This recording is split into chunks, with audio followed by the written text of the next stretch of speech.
की महाराज जय शंकर की जय शंकर की। कहो मंत्री क्या है वृत्तांत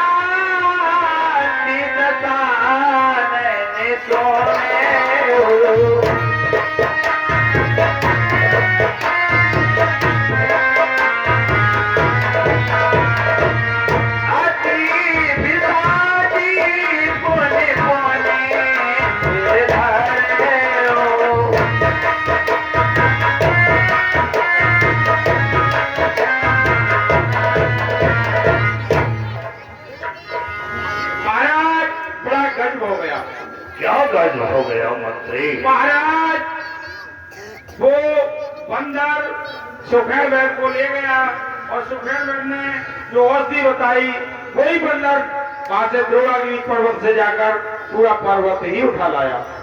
पर्वत लाकर रामादर में रख दिया। सुखेल वैद ने उससे फूटी निकाली और लक्ष्मण को खिला दी और लक्ष्मण जीवित हो गया। क्या वह छोटा पक्षी जीवित हो गया? जीवित हो गया महाराज। कोई संकोच की बात नहीं। अब मैं उन सभी के लिए एक ही बार में समाप्त करा दूंगा।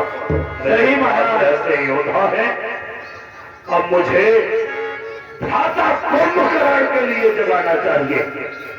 चलिए महाराज। ही उन दोनों तपस्वियों का और उन सभी वानर भालुओं का भक्षण कर जाएगा। सही कहते हैं महाराज। चलिए वहीं चलते हैं। ठीक है चलो। व्याकुले कुंभकर्ण पे आवा विविधि जतन करे काहे जगावा।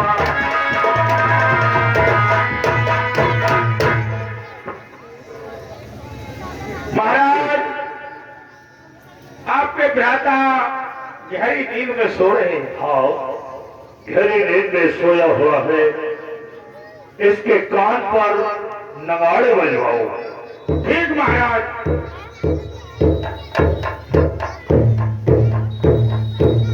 महाराज नगाड़े का कोई असर नहीं हो रहा।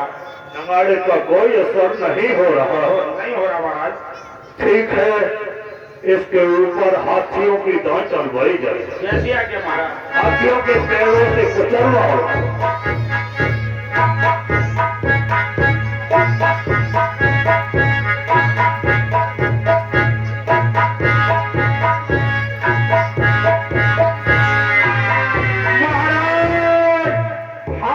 से भी कुछ फर्क नहीं पड़ा। नहीं पड़ा। नहीं पड़ा महाराज। पड़ता भी कैसे?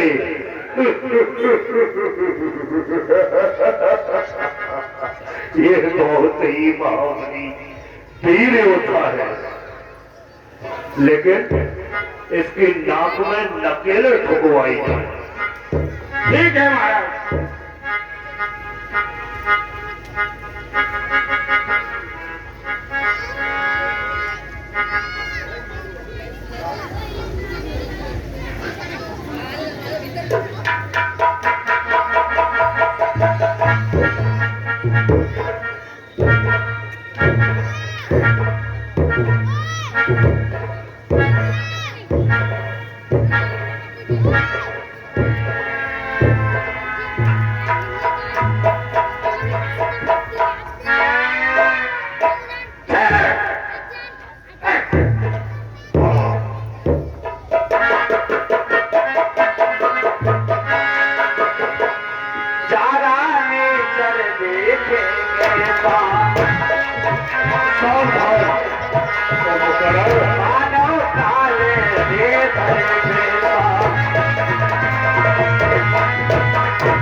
वीरवर कुंभकर्ण होश में आओ। भैया दशकंधर कहो। आपको मेरा सर्वद प्रणाम स्वीकार हो। आए सवार हो। भैया कहो। कुंभकर्ण 6 महीने से पहले जागता नहीं आता, लेकिन अधूरी निद्रा में मुझे क्यों जगाया? ऐसा अपराध किसने किया? भैया मेरी निद्रा पूरी क्यों नहीं होने दी? जगाने का एक कारण था। मुझे भी प्रतीत हो रहा है कि आपके मुखमंडल पर चिंता की रेखाएं प्रतीत हो रही हैं। ऐसा क्या हुआ? विस्तार से बताइए। भैया अनुज कुंभकर्ण इस लंका पर उत्साह के बादल बढ़ रहे हैं, इस कारण हमने तुम्हें जगाया। देखो एक दिन बहन स्वरूपवती दंडक वन में पंचवटी की तरफ अचानक घूमने चली गई, तो वहां पर दो राजकुमार आए थे, उनके साथ एक स्त्री भी थी, सीता नाम की। लेकिन स्त्री को देखकर स्त्री एक दूसरे से बात करना जरूर चाहती है, लेकिन वह स्वरूपवती उस स्त्री से मिलने की लालसा से उसके पास चली गई। लेकिन उस छोटे तपसी ने बहन स्वरूपवती से दुर्विचार किया, उसके साथ गद्दारी के उसके नाक और कान काट लिए, उसे कुरूप बना दिया। लेकिन वह रोती बिलखती हुई खरदूषण के पास गई, तो वो सेना लेकर गए, लेकिन बड़े तपस्वी ने उन सबका काम तमाम कर दिया। लेकिन मारे गए? हाँ अनुज, खरदूषण कृष्ण मारे जा चुके थे। लेकिन वह फिर रोती हुई मेरे पास आई, लेकिन मैं उसकी व्यंग्य आवाज को सहन नहीं कर सका।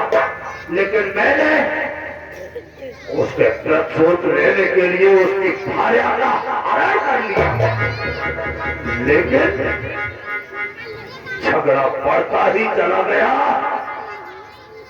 कल के युद्ध में पुत्र इंद्रजीत ने छोटे तपस्वी को धराशाही कर दिया, लेकिन उन्होंने सजीवन बूटी लाकर उसे पुनः जीवित कर दिया। लेकिन भ्राता, अब तुम्हें उनसे जाकर युद्ध करना है, उन्हें समाप्त करना है। भैया कहो। सोने दस कंदर बचन तब कुंभकर्ण बिलखानी, जगदम्बा हर आने अभी सट चाहती कल्याण। आप लोग विजयी विश्व के अद्वितीय योद्धा होते हुए, लेकिन आपने इतना घिनौना काम किया। इस काम को करने से पहले मुझे क्यों नहीं जगा लिया? आप जिसका हरण करके लाए हैं, उन्हें आप साधारण स्त्री समझते हैं। ऐसी आपने बड़ी महान भूल की है।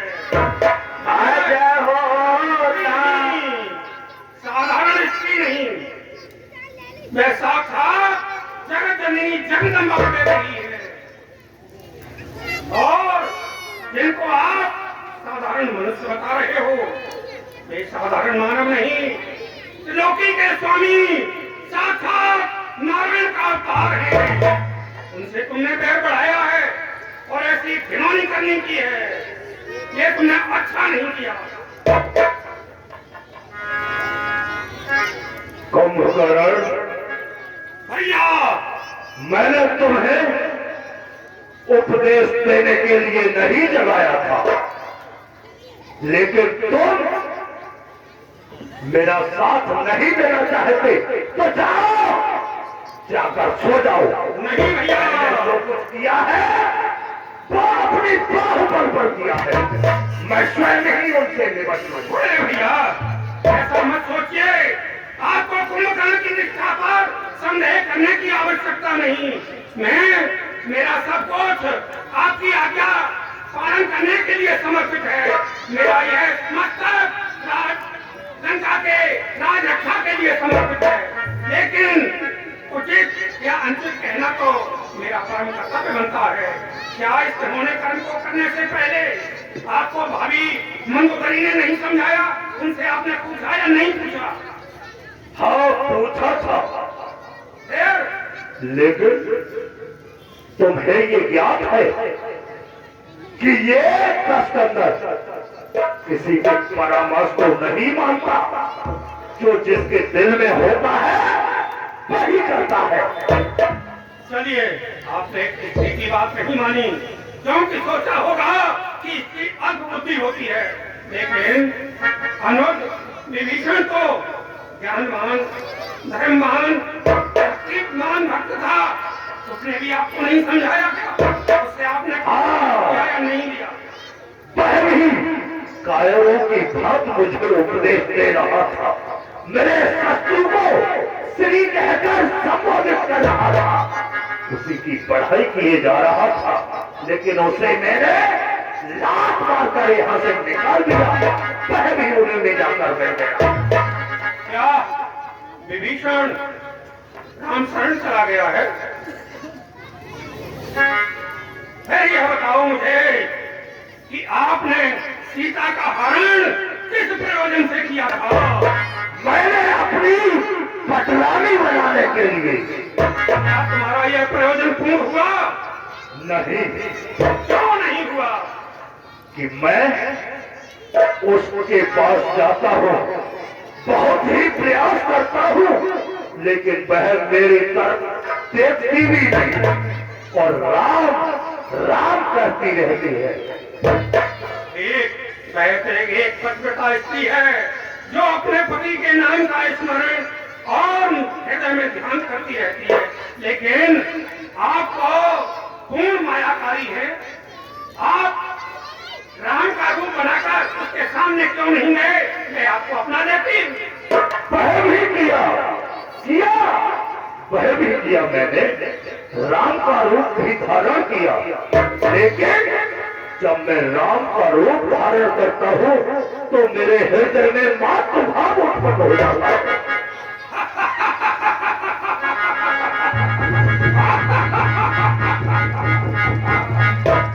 भैया, इतने पर भी जब साक्षात आपको चेतक दी गया कि जब आप राम का रूप बनाकर जाते हो तो वह जगदम्बा आपको माता रूप में दिखाई देती है, फिर भी आपके अंतःकरण के पट नहीं खुले तो कब खुलेंगे?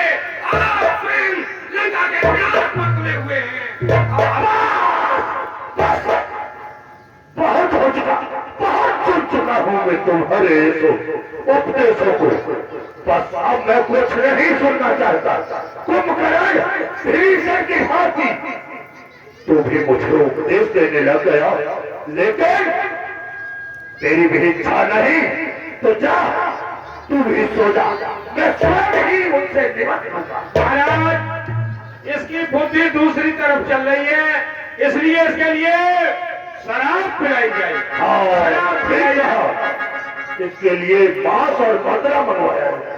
भैया सुन लीजिए, मैं कदापि आपकी आज्ञा का उल्लंघन नहीं कर सकता। भाई भाई की दूसरी बांह होता है, भाई भाई की अंतरात्मा होता है, तो मैं मन वचन कर्म से आपके लिए समर्पित हूँ। विभीषण जीवित शरीर सहित उनके अर्पण हो गया, उनकी शरणागत हो गया, और यह आपका अनुज कुंभकर्ण रणभूमि में उनके हाथों से छोटे छोड़े हुए बाणों से प्राण त्याग कर उनके धाम को प्राप्त हो जाएगा। लेकिन मेरी अंतिम विनती है, सुन लीजिए भैया। कहो। लंका में आप ही लंका के स्वामी हैं, लंका का गौरव आपसे ही है। यदि मैं रणभूमि में वीर गति को प्राप्त हो गया तो मेरा आपसे करबद्ध निवेदन है कि इस रणभूमि को यही समाप्त करके सीता को सादर राम के अर्पण करके लंका के सारे सिंहासन की रक्षा कर लेना, अपने प्राणों की रक्षा कर लेना, यही मेरी करबद्ध आपसे विनती है। इसी में लंका की, आपकी, सबकी भलाई है। कुंभकर्ण भैया ये तो क्या कहते हो? इतने बड़े महाबली योद्धा होकर क्या वो दो दिन के छोकरे तुमसे विजय प्राप्त कर सकते हैं? ये असंभव है। मेरे भैया पास सुनिए, तुम जाओगे? खर दूषण कृष्णा अटकाए अरमपान दुर्मुख जो योद्धा मारे जा चुके हैं वे भी मेरे और आपके ही समान बलवान थे, कम नहीं थे। तो फिर उन वनवासियों पर विजय पाना साधारण कार्य नहीं है। वे साधारण मनुष्य नहीं, साक्षात पूर्ण ब्रह्म परमात्मा अवतार लेकर आए हैं। मैं भी जाता हूँ उनके नीलांबर रूप माधुर्य का दर्शन करके अपने नेत्रों को सफल करूंगा और फिर रणभूमि में उनके साथ जूझ जाऊंगा। भैया उनकी हरी सेना, पानी सेना कुछ तो मेरे उधर में समा जाएगी। क्यों नहीं? पांव तले कुचल कर उनकी चटनी बना दूंगा। क्यों नहीं मेरे बहादुर? तुम जैसे बहादुरों पर तो मुझे लगता था गर्व ही है। भैया कहो। आपकी सेना की भी आवश्यकता नहीं है। मैं उन सबको समाप्त करने के लिए अकेला ही पर्याप्त हूँ। क्यों नहीं? आप फैसले की आज्ञा दीजिए। ठीक है, जाओ जाओ अनुज, जाओ भैया विजयी होकर आओ। जय शंकर। जय शंकर की विजयी हो। कुंभकर्णे दुर्बदलने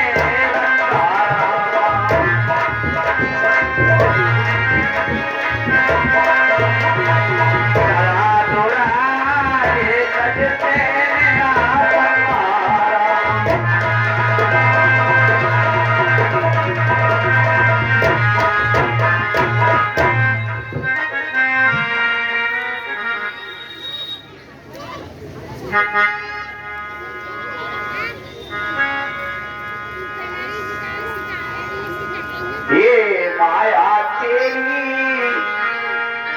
बहुत ही कठिन है मेरे राम।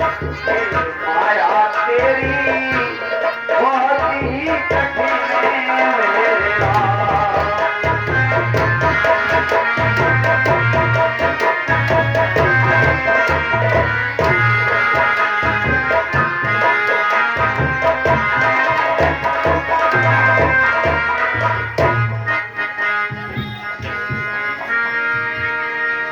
देखी बीवी तने आगे आए हो।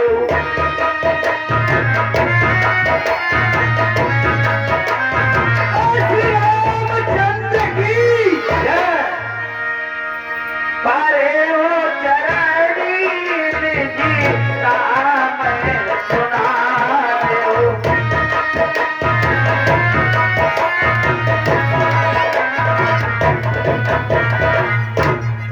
दीन बंधु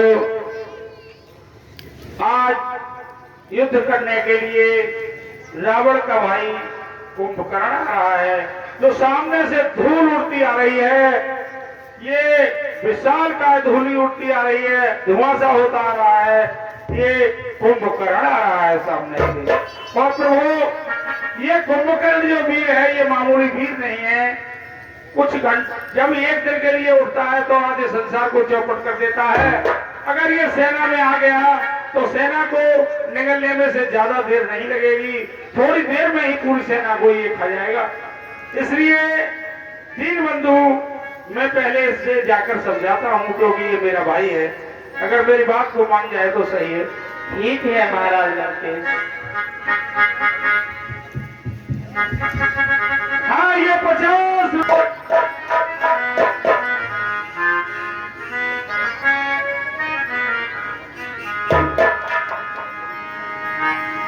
भ्राता कुंभकर्ण के चरणों में विभीषण का प्रणाम स्वीकार हुआ।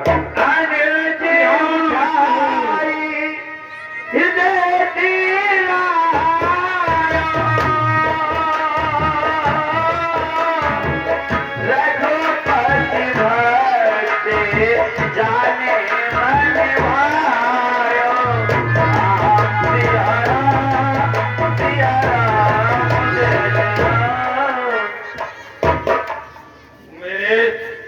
प्रिय अनुज विभीषण, कहिए भव, तेरे हृदय में प्रभु की भक्ति का सदा संवर्धन होता रहे, यही मेरा आशीर्वाद है। बोल, आज रणभूमि में मेरे लिए, मेरे सामने क्या कहने, क्या सुनने आया है बता। मैं रणभूमि में आया हूँ, मुझे रण के अलावा कुछ नहीं सुहा रहा है। जो कुछ कहना है ठीक कह दे अनुज।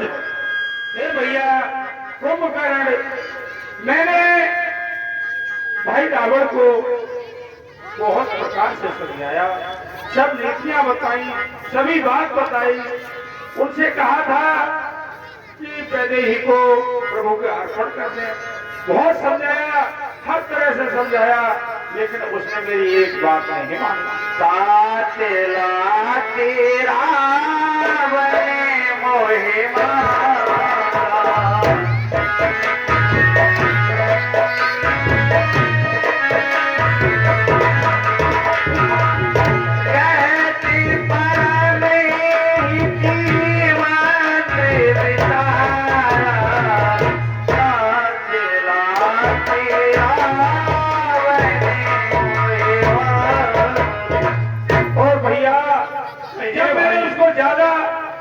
समझाया तो उसने मुझसे कहा कि तू मेरा साथ छोड़कर मेरे देश से निकल जा और तपसी बच्चों में मिल जा।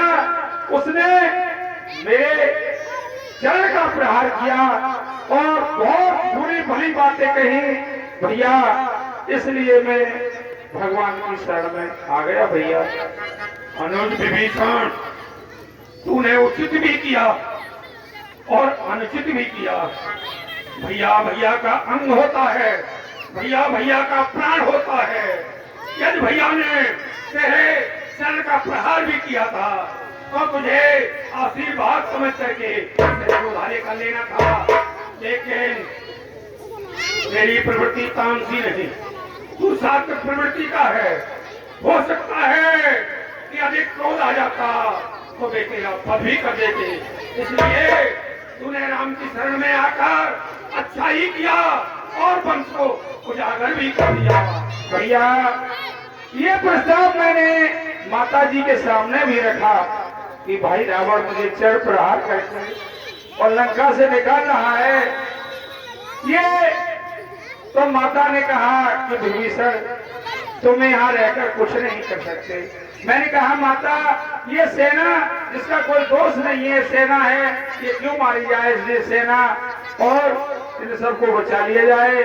तो मैंने माता से प्रस्ताव रखा तो माता ने कहा कि पुत्र विभीषण तुम यहाँ क्या कर सकते हो, जनता की सहायता कैसे कर सकते हो, तुम कुछ नहीं कर सकते, इसलिए तुम राम की शरण में चले जाओ, वहां जाकर अपना प्रस्ताव रखना और उन्हें समझाना जिससे कि जनता का नाश न हो और सेना का नाश न हो। अनुज विभीषण, तुम्हारी ही भांति मैंने भी भ्राता दशानन को उचित मंत्रणा दी थी, लेकिन अनुज रावण, लंकाधीश रावण बड़े भैया काल के वशीभूत हो चुके हैं, विनाश पर तुले हुए हैं, इसलिए मैं भी तुम्हारी भांति राम की शरण आने को था, लेकिन राजमुकुट पर नौछावर होना, भैया की आज्ञा का पालन करना, ये मेरा परम धर्म था। इस कारण मैं उनके बाणों के द्वारा मोक्ष को प्राप्त होकर उनकी शरण लूंगा। तुम जीवित होकर उनकी शरण आ गए, ये तुमने अपेक्षा किया है। धन्य धन्य ते धन्य विभीषण, भजे हो नाथ ने चढ़ करे भूषण।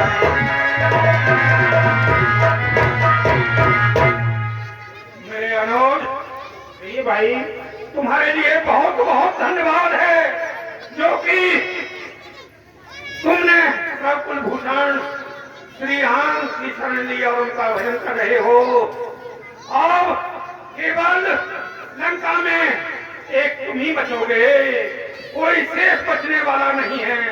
मेरे अनुज, मेरा तुझसे निवेदन है, मेरा आदेश भी है, और अग्रज होने के के आज्ञा भी है और एक अनुरोध भी है। अनुरोध, जब हम सभी मारे जाएं, तहशाई हो जाएं, मृत्यु पद को प्राप्त हो जाएंगे, तो हम सबके अंतिम संस्कार मेरे अनुरोध विधिवत कर देना। केवल सफल के लिए एक तू ही बचेगा। हट जा मेरे सामने से, मुझे मेरे सर पर ताज लगा है, मुझे कुछ नहीं खा रहा है। हट जा।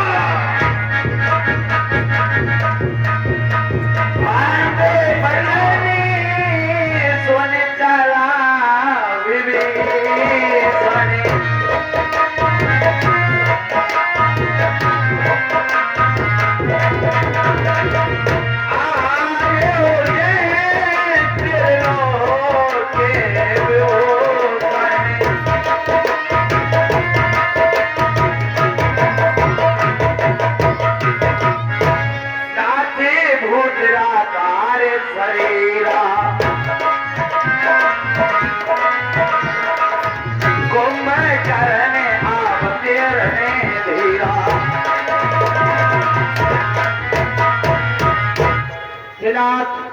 ये पर्वत के समान भूताकार शरीर वाला कुंभकर्ण अपनी तरफ ही आ रहा है। मैंने उसे बहुत समझाया, लेकिन उसके सर पर काल का प्रकोप है, काल में वशीभूत है। वो अपने प्राय को भी नहीं समझ रहा है। कोई बात, इससे वानर भालुओं युद्ध नहीं कर सकते, इससे अच्छे योद्धा को ही युद्ध करना पड़ेगा। महाराज विभीषण, इससे युद्ध करने के लिए मैं स्वयं जाऊंगा। भैया मुझे आज्ञा दीजिए, कुंभकर्ण आ रहा है, मैं उससे युद्ध करूंगा। नहीं लक्ष्मण, कुंभकर्ण बहुत बलवान राक्षस है, इसलिए उससे युद्ध के लिए मैं स्वयं जाऊंगा। जो आज्ञा भैया।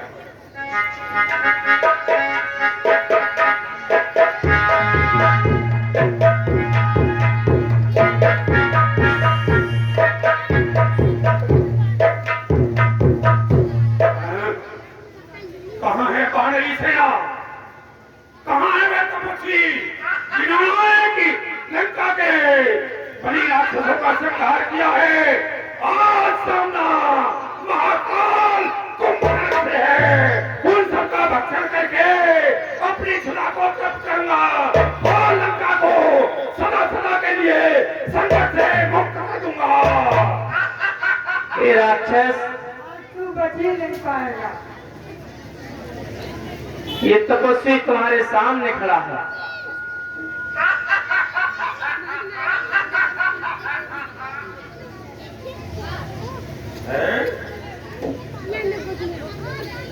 क्या तुम ही अवधपत नंदन हो? क्या तुम ही दशरथ नंदन हो? रावण से रण करने वाले? क्या तुम ही जानकी नंदन हो? क्या आप ही हैं रावण के परम शत्रु? हाँ, अरे यह नीलांबुज श्यामल शरीर, आपकी मोहिनी छवि तो देखते ही बन रही है। आपसे बात करने को, आपसे युद्ध करने को मन नहीं कहता। यह नीलांबुज श्यामल शरीर रण मध्य उतरने योग्य नहीं। हे राम, आपकी मधुर मूर्ति है पर करने के योग्य नहीं। हे राक्षस राज, यदि तुम्हारी यही विचार है तो अपने प्राणों की रक्षा करके तुम लंका के लिए वापस चले जाओ। मेरा बैर केवल रावण से है, उसे जाकर के मेरी सूचना दो कि युद्ध के लिए आ जाए, अथवा नहीं जाओगे तो मुझसे युद्ध के लिए तैयार रहो। रघुनंदन, मुझे कायर न समझो। मैं लंका का एक अद्वितीय योद्धा हूँ। रावण तक पहुंचने के लिए आपको हमें मृत्यु पद को प्राप्त कराकर हमारे मृत शरीर पर पैर रख करके तब पहुंच पाओगे, उससे पहले नहीं। लेकिन आपसे युद्ध करने से पहले मैं आपकी वानरी सेना, वीर हनुमान, वानरराज सुग्रीव कहाँ हैं?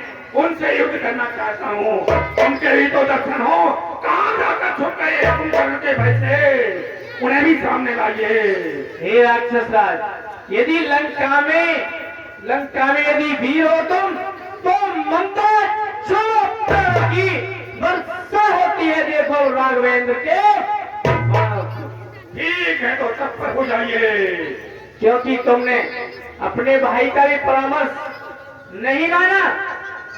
महाराज विभीषण ने तुम्हें हर प्रकार से समझाया, लेकिन तुमने उसकी विनती को ठुकरा दिया, क्योंकि काल तुम्हारे सर पर मर रहा है। इसलिए युद्ध के लिए तैयार हो जाओ।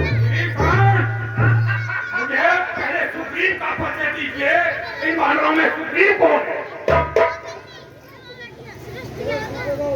वानरराज सुग्रीव, हाँ कहिए। क्या तुम ही राम के सहायक सखा हो? हाँ अभी सहायक है और हम विजय कर रहे ठीक है, तो मैं पहले तुम्ही को पकड़कर महाराज रावण के पास ले जाता हूँ, ताकि वानर सेना का अस्तित्व ही समाप्त हो।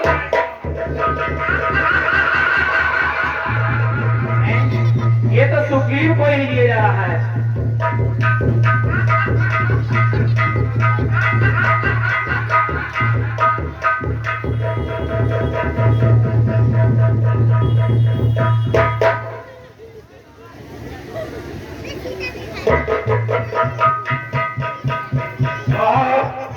आप ही युद्ध के लिए तत्पर हो जाइए।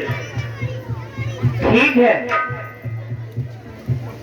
माता आगे को निकल आए, आगे तरफ भी जाए माता बहने सभी आगे को निकल आए। बच्चे थोड़ी तरफ हम जाए खिल रहे हैं। बच्चे साइड में हो जाए सभी। माता बहने सब आगे को आ जाए। इधर बैठे, सामने काफी जगह है।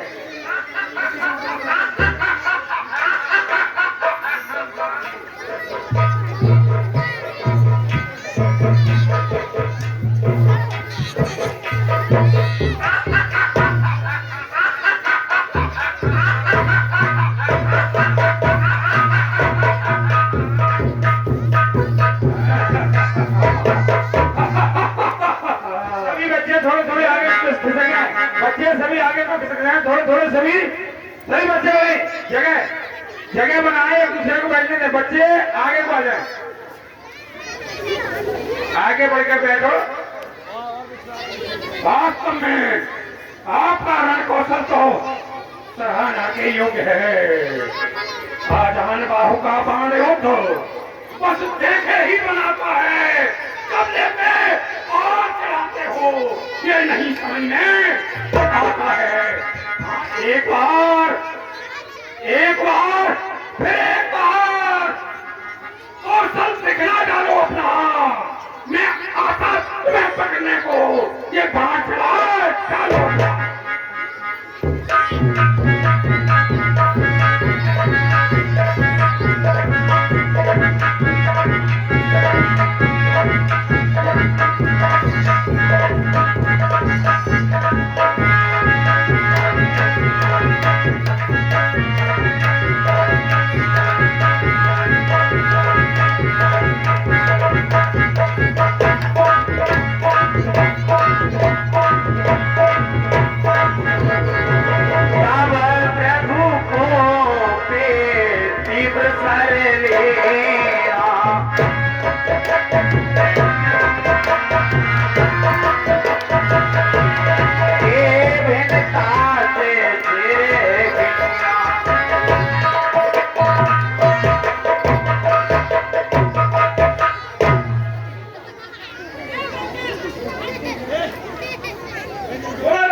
हे प्रभु, रात्रि का समय होने जा रहा है, आज युद्ध का यही विराम देते हैं। ठीक है महाराज, कल की रणनीति कल सुबह बनाएंगे। ठीक है।